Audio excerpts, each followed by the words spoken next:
राजकुमार वीरेंद्र शिकार पर निकले। जंगलों और पहाड़ियों से गुजरते हुए उन्होंने एक छोटे से गांव के बारे में सुना।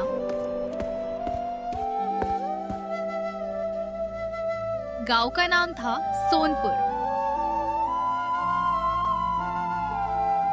राजकुमार के सलाहकार बोले, महाराज, इस गांव में एक ऐसी कन्या रहती है जिसकी सादगी और भोलापन हर किसी का मन मोह लेता है। राजकुमार ने उत्सुक होकर मंत्री से पूछा, कौन है वह? सलाहकार मंत्री बोले, महाराज, उसका नाम नैना है। वो एक गरीब किसान हरिदास की बेटी है, पर उसके चेहरे पर ऐसा तेज है जो किसी राजकुमारी से कम नहीं। राजकुमार का मन अनायास ही उसकी ओर खिंच गया। पर गांव में एक भयावह साया भी था, एक दुष्ट जादूगर, काल मूर्ति। कहा जाता था कि वो नैना से विवाह करना चाहता था।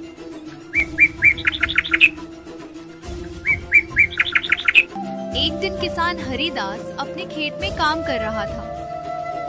अचानक काली धुएं के बीच काल मूर्ति प्रकट हुआ। अरे किसान, इतनी मेहनत क्यों? अपनी बेटी मुझे दे दो, मैं तुम्हें जीवन भर का ऐश दे दूंगा। मेरी बेटी किसी दुष्ट और अनैतिक व्यक्ति से विवाह नहीं करेगी। तभी काल मूर्ति क्रोधित हो गया। तो तुम मुझे ठुकराते हो? याद रखना, इसकी कीमत चुकानी होगी। और फिर हरिदास निडर होकर बोला, मेरी बेटी का भविष्य सत्य और धर्म से जुड़ा है। मुझे तुम्हारी शक्ति से कोई भय नहीं। क्रोध में आकर काल मूर्ति ने मंत्र पढ़ा।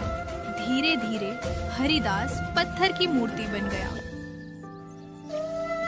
नैना दौड़ कर आई। पिताजी, आपने वादा किया था कि आप हमेशा मेरे साथ रहेंगे। उसने पत्थर को छुआ, पर कुछ न हुआ। उसका हृदय टूट गया। इसी समय राजकुमार का विवाह प्रस्ताव लेकर आए दूत ये दृश्य देखकर स्तब्ध रह गए। राजकुमार स्वयं गांव आए। नैना, मैं वचन देता हूँ, मैं तुम्हारे पिता को इस श्राप से मुक्त कराऊंगा।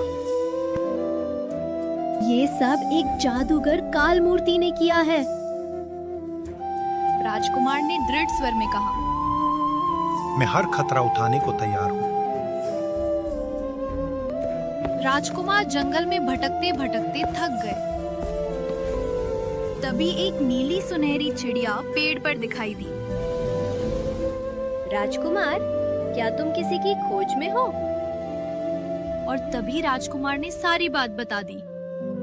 मैं तुम्हें रास्ता दिखा सकती हूँ, पर तुम्हें मुझ पर पूरा विश्वास रखना होगा। तभी राजकुमार सुनहरी चिड़िया की बात मानते हुए चल दिए।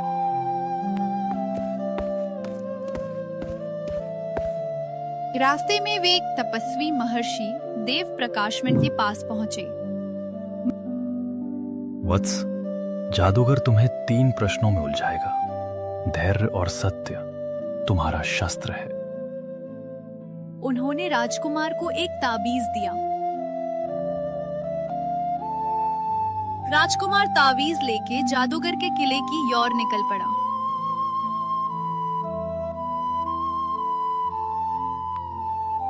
आज मेरा शिकार मेरे पास खुद चल कर आया है। मैं तुम्हारा अंत करने आया हूँ, दुष्ट जादूगर। मेरा अंत बाद में करना, पहले मेरे 3 प्रश्न के उत्तर दो। पहला प्रश्न, वो क्या है जो बांटने से बढ़ता है? प्रेम। दूसरा प्रश्न, जो दिखता नहीं पर हमेशा साथ रहता है? आत्मा। तीसरा प्रश्न, तुम्हारा अंत किससे होगा? मेरा अंत सत्य और न्याय के लिए होगा। क्रोधित होकर काल मूर्ति ने जादू किया, पर ताबीज की शक्ति से वही जादू उस पर पलट गया। काल मूर्ति का अंत हो गया